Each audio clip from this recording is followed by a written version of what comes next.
राष्ट्र सर्वप्रथम राष्ट्र सर्वप्रथम राष्ट्र सर्वप्रथम राष्ट्र सर्वप्रथम राष्ट्र सर्वप्रथम की बात ललित सुमन के साथ कार्यक्रम में आपका स्वागत है।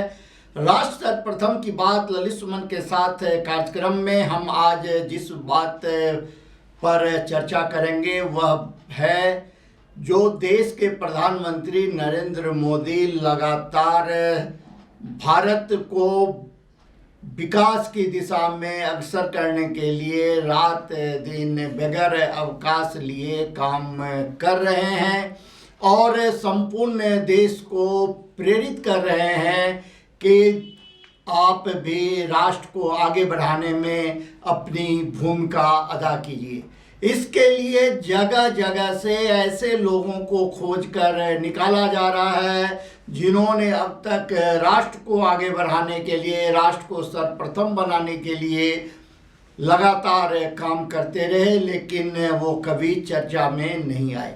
लेकिन वर्तमान समय में वैसे लोगों को खोज कर न सिर्फ मुख्य धारा से जोड़ने का काम किया जा रहा है बल्कि उन्हें सम्मानित भी किया जा रहा है, जिसका सकारात्मक संदेश संपूर्ण राष्ट्र में और विश्व में जा रहा है। राष्ट्र सर्वप्रथम की बात ललित सुमन के साथ कार्यक्रम में हम अभी जिस बात का जिक्र करने जा रहे हैं वह बड़ा ही कष्टप्रद है, क्योंकि एक तरफ प्रधानमंत्री नरेंद्र मोदी और उनकी टीम द्वारा देश में भ्रष्टाचार पर लगातार प्रहार किया जा रहा है। न खाऊंगा न खाने दूंगा के सिद्धांत पर काम किया जा रहा है। जीरो टॉलरेंस की बात हो रही है और उसे अमल में लाया जा रहा है और बड़े पैमाने पर इस क्रम में कई भ्रष्ट अधिकारियों के ऊपर सीबीआई और ईडी द्वारा छापे भी मारे गए और उनके खिलाफ कानूनी कार्रवाई की गई। उनके घरों की, दफ्तरों की, सभी जगह की तलाशी ली गई और तमाम अघोषित संपत्ति को जब्त करने के दिशा में भी कदम बढ़ाया गया। लेकिन भारत की राजधानी दिल्ली में जिस प्रकार से उत्तरी दिल्ली नगर निगम के करोल बाग जोन में एक अधिकारी अपने को कानून से ऊपर मानकर लगातार काम कर रहा है और वो न सिर्फ कानून के साथ खिलवाड़ कर रहा है बल्कि संपूर्ण सिस्टम पर एक प्रश्नवाचक चिन्ह लगा रहा है। और एलजी कार्यालय हो, चाहे सीएमओ कार्यालय हो, चाहे पीएमओ कार्यालय हो, चाहे एसटीएफ हो, सभी को लगातार बार बार गुमराह करने का काम कर रहा है, वो भी मौखिक नहीं बल्कि लिखित रूप में। इसके एक नहीं दर्जनों प्रमाण डीआईडी न्यूज के पास, दैनिक इंडिया दर्पण के पास उपलब्ध है। राष्ट्र सर्वप्रथम की बात ललित सुमन के साथ कार्यक्रम में अभी हम आपको कुछ तस्वीर दिखला रहे हैं जो कि मोती नगर विधानसभा क्षेत्र के कीर्ति नगर इंडस्ट्रियल क्षेत्र का है और रमेश नगर वार्ड के एक कमर्शियल निर्माण का है।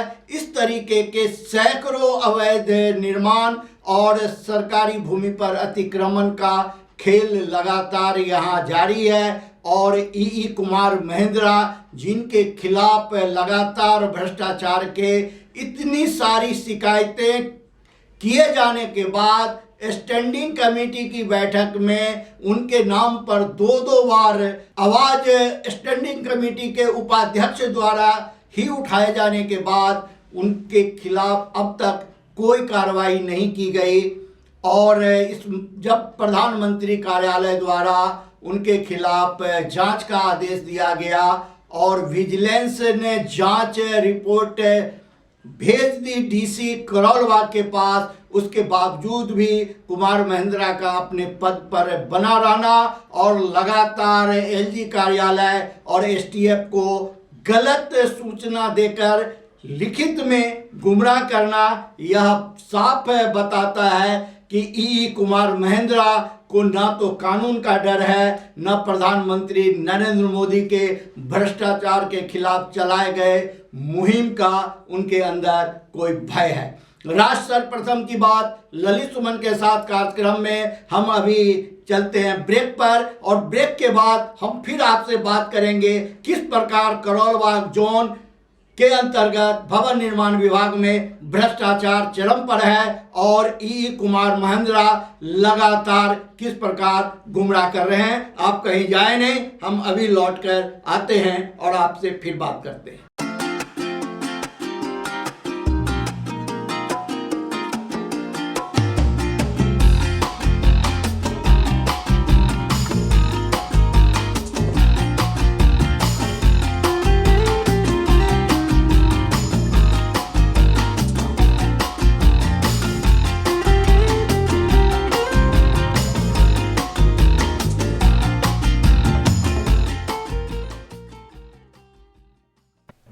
वर्षों से प्रकाशित मदर इंडिया पत्रिका पढ़ते रहे देश दुनिया की खबरों के लिए।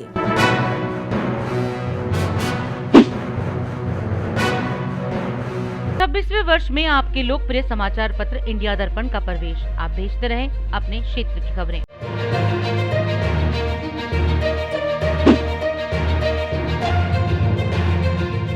राष्ट्र सर्वप्रथम की बात ललित सुमन के साथ कार्यक्रम में ब्रेक के बाद आपका फिर से एक बार स्वागत है। ब्रेक पर जाते समय हम चर्चा कर रहे थे करोलबाग जोन भवन निर्माण विभाग में व्याप्त भ्रष्टाचार को लेकर।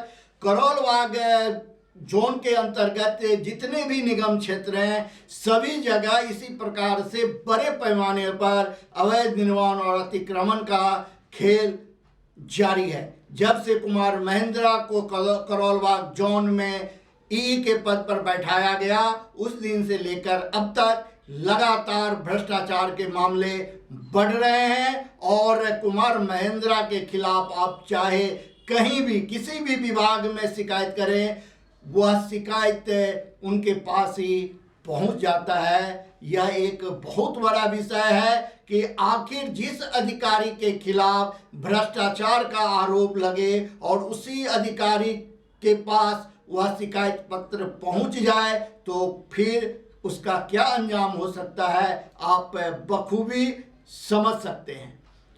जब इस संदर्भ में खोजबीन की गई तो पता चला कि उन्हें नोडल अधिकारी बनाकर रखा गया है।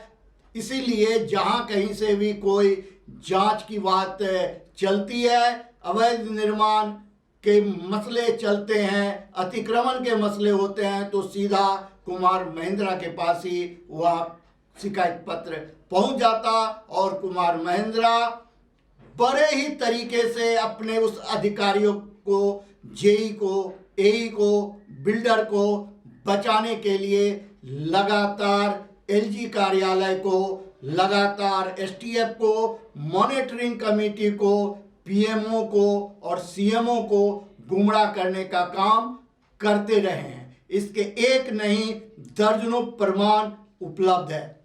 राष्ट्र सर्वप्रथम की बात ललित सुमन के साथ कार्यक्रम में हम आपको बताएं कि निगम में जो भ्रष्टाचार का सबसे बड़ा कारण है वह कारण है ऐसे भ्रष्ट अधिकारियों के खिलाफ उचित कार्रवाई समय पर नहीं किया जाना। जबकि इस प्रकार के अधिकारियों के बारे में बातें स्टैंडिंग कमेटी तक में जब उठ गई हो और उसके बाद वह अधिकारी अपने पद पर बैठा हो तो आप अंदाजा लगा सकते हैं जो कि निगम के किसी भी नेता का उस अधिकारी के सामने क्या चल सकता है। कहने के लिए तो प्रत्येक जोन के ऊपर एक वार्ड समिति का निर्माण किया गया है और वहाँ चेयरमैन और डिप्टी चेयरमैन होते हैं और उनके ऊपर स्टैंडिंग कमेटी, फिर उसके ऊपर हाउस ऑफ लीडर, मेयर तक का पद है। लेकिन इस प्रकार के अधिकारी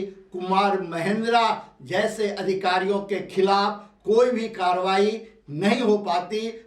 अब आप अंदाजा लगा सकते हैं जो जब मेयर से लेकर जोन के चेयरमैन तक को बार बार यह सूचना दी जाती है, साक्ष्य के साथ बातें बताई जाती है और स्टैंडिंग कमेटी की बैठक में भी जब दो बार मसला उठ जाए, विजिलेंस द्वारा जांच कर रिपोर्ट दे दी जाए और उसके बाद भी इस प्रकार के अधिकारियों के खिलाफ कोई सशक्त कदम न उठाया जाए तो फिर नगर निगम से भ्रष्टाचार कैसे खत्म होगा। अब सवाल यहाँ यह उठता है कि अगर आम आदमी पार्टी अगर लगातार यह आरोप लगा रही है तो उसके आरोप में दम मिलता है, क्योंकि जब ऐसे अधिकारी अपने पद पर आसीन होंगे और उनके खिलाफ भ्रष्टाचार के इतने सारे मामले सामने आएंगे और बात स्टैंडिंग कमेटी तक में जाएगी और वहां सवाल उठाया जाएगा और उसके बाद उस अधिकारी का ना तो तबादला किया जाएगा, ना उसके खिलाफ सीबीआई की जांच होगी, ना उसे पद से हटाया जाएगा, तो फिर आखिर प्रधानमंत्री नरेंद्र मोदी जी का भ्रष्टाचार के खिलाफ चलाए गए मुहिम का क्या होगा।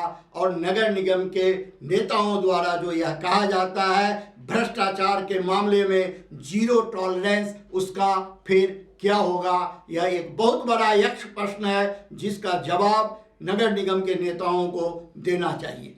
राष्ट्र सर्वप्रथम की बात ललित सुमन के साथ कार्यक्रम में हम अब आपका ध्यान इस ओर आकृष्ट करेंगे कि आजाद हिंदुस्तान में पहली बार किसी महिला को फांसी की सजा देने की तैयारी शुरू हो गई है।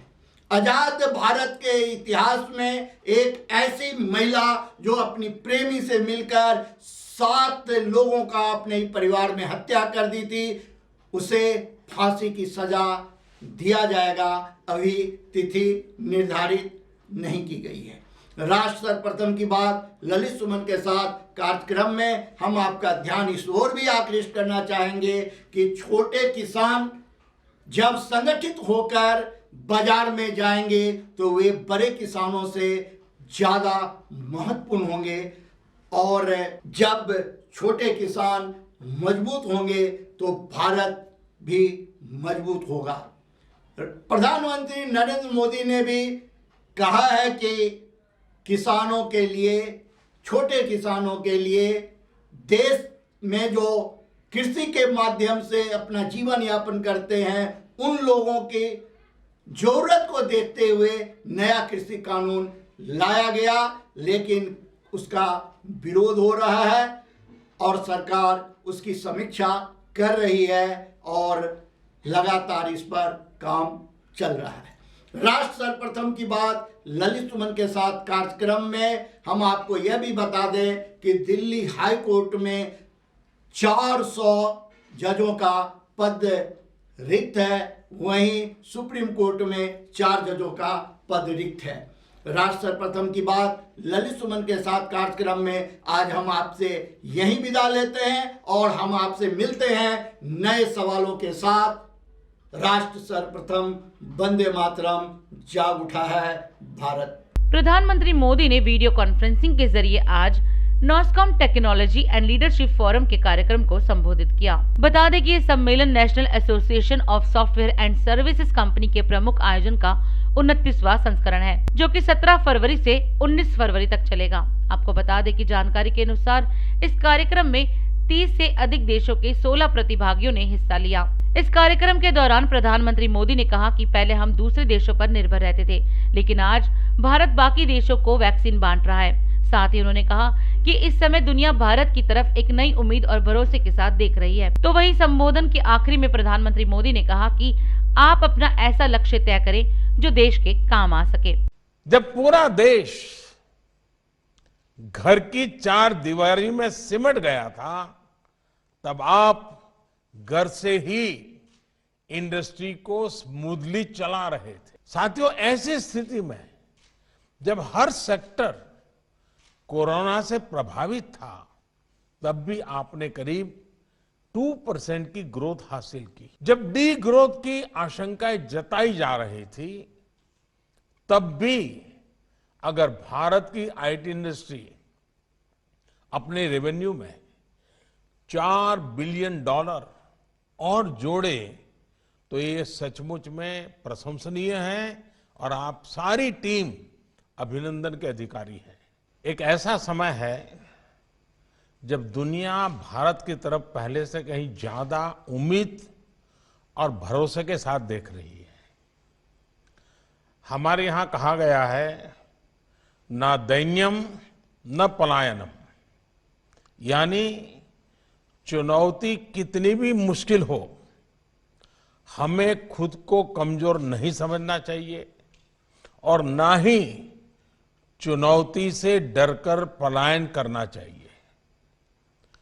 कोरोना के दौरान भारत के ज्ञान विज्ञान, हमारी टेक्नोलॉजी ने न सिर्फ खुद को साबित किया है बल्कि खुद को इवॉल्व भी किया है। एक समय था जब हम स्मॉल पॉक्स के टीके के लिए भी दूसरे देशों पर निर्भर थे। एक समय ये भी है जब हम दुनिया के अनेकों देशों को made in India corona vaccine दे रहे हैं। कोरोना के दौरान भारत ने जो सॉल्यूशंस दिए वो आज पूरी दुनिया के लिए प्रेरणा है। मैंने देश के सामने एक लक्ष्य रखा था कि 1000 दिन में हिंदुस्तान के 6 लाख गांवों में ऑप्टिकल फाइबर नेटवर्क का काम पूरा करना है। कि सरकार इस काम को कर रही है। आप सिर्फ लंबे अरसे तक लेनी है, हर क्षेत्र में लेनी है, पूरे सामर्थ्य के साथ लेनी है और इस लीडरशिप के आपके इस चिंतन मनन से वो निकलेगा, वो अमृत देश को काम आएगा। इसी एक अपेक्षा के साथ मेरी आप सबको बहुत बहुत शुभकामनाएं, बहुत बहुत धन्यवाद। मीडिया से बातचीत के दौरान बिहार के मुख्यमंत्री नीतीश कुमार ने कोरोना काल में आए बजट पर बात की और बताया कि सरकार कोरोना को लेकर टीकाकरण अभियान चला रही है, लेकिन देशवासियों को कोरोना को लेकर सचेत रहने की जरूरत है। जब तक टीकाकरण अभियान पूरा ना हो तब तक कोरोना के नियमों का पालन करें। इस दौरान उन्होंने और भी कई मुद्दों पर बात की। फुल बजट सेशन जो पहले हुआ करता उसी प्रकार से रखा गया है और आपको सबको मालूम है कि कोरोना की स्थिति पर जितना ज़्यादा जांच करके और लोगों का इलाज करके बिहार की स्थिति बहुत ही इम्प्रूव किया है, लेकिन फिर भी आगे की स्थिति के प्रति भी पूरे तौर पर लोगों को सचेत रहना। और आप जानते हैं कि टीकाकरण शुरू हुआ, वैक्सीनेशन शुरू हुआ है, 2 खंड का चल रहा है। अब इसके बाद जो 50 साल से अधिक उम्र के लोग हैं और 50 साल के कम उम्र के लोग जो गंभीर बीमारी से ग्रस्त हैं, उनका टीकाकरण कराया जाएगा। और ये टीकाकरण जो पूरे देश में कराया जा रहा और यहाँ से वैक्सीन दूसरे जगहों पर भी गया है, तो इसका लाभ लोगों को मिल रहा है और लोग सुरक्षित होंगे, कोरोना का प्रभाव उन पर नहीं पड़ेगा, वंचित होंगे। इसी को ध्यान में रख के सब काम किया जा रहा है। ये सब काम किया जा रहा है, सब लोगों के लिए किया जा रहा है, ये आप सबको पता है। वैसी स्थिति में ये देखा गया कि बजट का पूरा सत्र हम लोग रखेंगे और जो पहले से जिस प्रकार से सत्र की कार्यवाही होती थी उस तरह से सत्र की कार्यवाही होगी। सब लोगों को कॉन्शस रखने के लिए कहा जा रहा है विधानसभा और विधान परिषद में कि सब लोग मास्क लेकर के रहें और जो कुछ भी पहले से करना हर प्रकार से सचेत होकर रहें, तो वो किया जा रहा है। और हम लोगों को पूरी उम्मीद है कि किसी प्रकार की कोई समस्या नहीं आनी चाहिए। सब लोग सचेत रहेंगे तो मेरे हिसाब से ऐसा लगता है कि कोई कठिनाई नहीं। आरक्षण को लेकर एक नई बहस देश में छिड़ रही है कि जिन्हें एक बार आरक्षण का जिन्होंने लाभ उठाया उन्हें लाभ नहीं मिलना चाहिए। इस पर एक बहस छिड़ी है सर देश में। अपने यहाँ का जो नियम है आप तो जानते हैं बहुत पहले से लागू है और केंद्र का भी नियम है वह भी पहले से लागू है जो आरक्षण का है। तो जो कुछ भी लोग और आर्थिक आधार पर जो लोग भी, चाहे वो पिछड़ा वर्ग के नहीं थे, अनुसूचित जाति या जनजाति के नहीं है, वैसे लोगों के लिए भी आरक्षण का प्रावधान कर दिया गया है। तो मेरे हिसाब से तो ऐसा कुछ नहीं है कि जो आरक्षण का प्रावधान है वो प्रावधान नहीं चलेगा। हाँ, आरक्षण के प्रावधान में कोई परिवर्तन की बात हो। हम लोगों के यहाँ तो जो पिछड़े वर्ग के लिए आरक्षण है उसमें पिछड़ा वर्ग और अति पिछड़ा वर्ग 2 अलग आइडेंटिफाइड है। ये जननायक कर्पूरी ठाकुर जी की सरकार ने उन्होंने ये काम किया, वो चल रहा है। हम लोग तो चाहते हैं कि केंद्र में भी ये हो जाए, हालांकि केंद्र में तो सिर्फ एक है तो अगर उसमें भी विभिन्न प्रकार से लोगों को मिलेगा तो अच्छी बात होगी। तो उसके बारे में कोई अगर आकलन और अध्ययन चल रहा है तो एक अलग बात है। जातीय आधार पर आपने जनगणना जदयू ने कहा है लोकसभा में भी, क्या चाहते हैं कि? बिल्कुल, हम तो आज से नहीं कई बार से, और सिर्फ हम ही नहीं कह रहे हैं, हम तो बार बार विधानसभा विधान परिषद से स्वीकृत करा करके केंद्र को भेज रहे हैं कि एक बार तो इसका होना ही चाहिए। और आप जानते ही हैं कि हम 2 बार विधानसभा से पास करा करके, विधान परिषद से पास करा करके भेजे हैं केंद्र को। तो जाति आधारित जनगणना एक बार तो कर ही लेना चाहिए। पहले होता था और पिछले कई वर्षों से, आज़ादी के पहले से ही वो बंद हो गया, लेकिन हम लोग तो इसके बारे में कह रहे हैं ऐसा हो जाने से कम एक एक चीज़ की सही जानकारी मिल जाएगी। किस जाति के कितने लोग हैं और उनके लिए क्या करना चाहिए, इन सब चीज़ों के बारे में कोई भी निर्णय लेना बेहतर होगा। इसलिए हम लोग चाहते हैं, इसलिए हम तो शुरू से कह रहे हैं। और ये हम ही सिर्फ नहीं चाहते, पूरा का पूरा 2 बार विधानसभा विधान परिषद सबने इसकी मंजूरी देकर के भेजा। 16 फरवरी को देश भर के साथ दिल्ली के रमेश नगर में स्थित श्री मोतीनाथ संस्कृत महाविद्यालय में बसंत पंचमी का कार्यक्रम आयोजित हुआ, जिसमें मां सरस्वती की विधिवत पूजा की गई।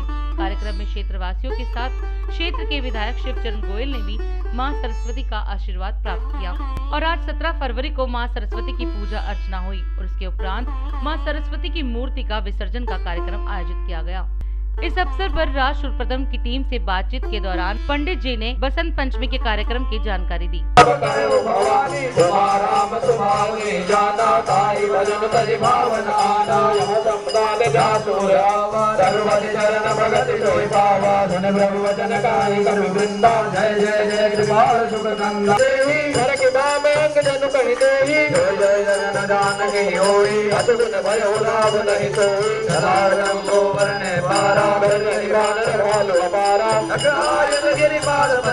चले गगन महेच्छा सारे जासुदूत बल भरन न जाए ते आए पुर कवन बुलाए दो दिन दरवन पुरवन बाने बंदोदरे बुलाने मात्रे स्वाहा महामंत्र बल प्रदाये हाये स्वाहा स्वाहा महेश्वरिये स्वाहा स्वाहा मूर्त्यै स्वाहा मोक्षदाये स्वाहा ओम मणिभूषणाये स्वाहा ओम मेनकाये स्वाहा ओम मानिन्ये स्वाहा ओम मान्याये स्वाहा ओम दुरूपाये स्वाहा ओम कडाये स्वाहा ओम सूक्ष्माये स्वाहा ओम शांताये स्वाहा ओम शांति प्रदायिन्ये स्वाहा ओम मनुष्यदाये स्वाहा ओम हंत्र्ये स्वाहा ओम आदित्ये स्वाहा ओम बुद्धिदाये स्वाहा ओम बुद्ध्ये स्वाहा ओम बुद्धिरूपाये स्वाहा पंचगुरुनाम भवनेश्वर लक्ष्मी भागात्मनां कृतया हृदय सुबुद्धि श्रद्धां सांकृतनगर भवनस्य स्वाहा तव रूप प्रचिन्ने तत्किं चाति वीर्यमसुरक्षयकारि भूरि किं चाहवेषु चलितानि तवाद्भुतानि सर्वेषु देवेषु सुरदेव गणाधिकेषु स्वाहा। ओम पूर्णमदः पूर्णमिदं पूर्णात् पूर्णमुदच्यते पूर्णस्य पूर्णमादाय पूर्णमेवावशिष्यते।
श्री मोतीनाथ संस्कृत महाविद्यालय में अध्यापकों ने, छात्रों ने, यहाँ के विधायक महोदय ने, निगम पार्षद ने, सभी ने बड़े धूमधाम से सरस्वती पूजन मनाया, भगवती सरस्वती का आवाहन किया, प्रार्थना की कि विश्व के सभी जन सुखी रहें, आरोग्यता को प्राप्त करें, धन धान्य से समृद्ध हों। इन्हीं कामनाओं के साथ पूजा अर्चना की। आज प्रातःकाल हमारे प्राचार्य जी के सानिध्य में हम लोगों ने भगवती सरस्वती जी का पूजन किया, पूजनोपरांत हवन किया और जिन देवताओं का आवाहन किया था उनका विसर्जन किया। अब सभी बच्चे भगवती सरस्वती जी की मूर्ति का विसर्जन करने के लिए यमुना जी जा रहे हैं और भगवती सरस्वती जी का विसर्जन हो रहा है। यज्ञ संपन्न हो गया है। माँ भगवती सभी के ऊपर कृपा बनाए रखें। इन्हीं शुभकामनाओं के साथ आप सभी को बसंत पंचमी की बहुत बहुत शुभकामनाएं।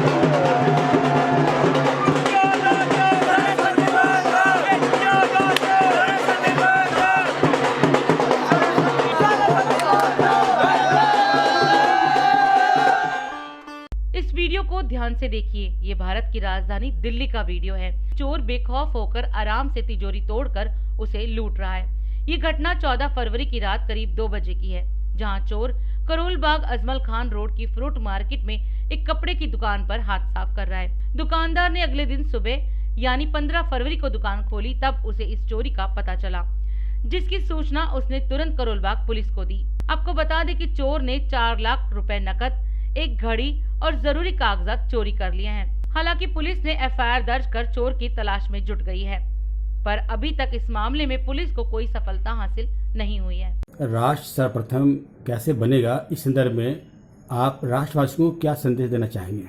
राष्ट्र तो हमारा सर्वप्रथम ही है, जो सर्वप्रथम है आज वर्ल्ड लीडर के तौर पे खड़ा है और वर्ल्ड में जिस तरीके से आज इंडिया काम कर रहा है तो उसमें हम सर्वप्रथम में ही अपने आप को मानते हैं और इस राष्ट्र की हम सब लोग धरोहर हैं। ये एक जो हमारा राष्ट्र है ये धर्मनिरपेक्ष राष्ट्र है, जिसमें एक बगीचे में हर तरह के खुशबू के हर फूल उगे हुए हैं। हिंदू, सिख, मुस्लिम, ईसाई आपस में सब भाई भाई। ये हमारा जो राष्ट्र है वो सर्वप्रथम है। आज़ादी से लेकर अब तक भारत ने काफ़ी विकास किया है। भारत विश्व गुरु कैसे बनेगा, उस संदर्भ में आपकी क्या राय है? देखिए, आज़ादी से लेकर अब तक भारत ने बहुत सारे विकास के कार्य अपने देश में किए हैं और विश्व गुरु की अगर हम बात करें, अगर हम पिछले समय में देखें, योग गुरु के रूप में देश जो है वो सर्वप्रथम रहा है। और विश्व गुरु की अगर बात करें, बड़े बड़े राजनीतिक अगर हैं तो वो देश के जितने भी डिप्लोमेट्स हैं उन लोगों को भारतीयता को सर्वप्रथम रख के उनको बुलाते हैं। और हमारे जो कंट्री के अगर हम बात करें, हर कंट्री के अंदर, ये अपनी इंडिया की बात नहीं कर रहा हूँ, फॉरेन कंट्रीज में हमारे बहुत सारे लोग जो इन पदों के ऊपर हैं, अमेरिकन असेंबली में और कनाडा में, यूरोप में, बहुत जगह पे हमारे इंडियंस जो हैं वो आज पार्लियामेंट्स के अंदर हैं, विधानसभा के अंदर हैं, अपनी नगर पंचायत की जो वहाँ पे काउंसलर्स की सीट्स होती हैं उनके ऊपर हैं। तो इसलिए ये तो एक विश्व गुरु के रूप में ऑलरेडी रिप्रेजेंट कर रहा है। तो इसमें तो ऑलरेडी इंडिया वर्ल्ड गुरु के नाम पे ही है, तो इसमें भी मैं समझता हूँ कि वो ऑलरेडी वर्ल्ड गुरु हो चुका है। केंद्र सरकार और राज्य सरकार से आप क्या चाहते हैं? देखिए, केंद्र सरकार और राज्य सरकार की अपनी अपनी जिम्मेवारियां हैं।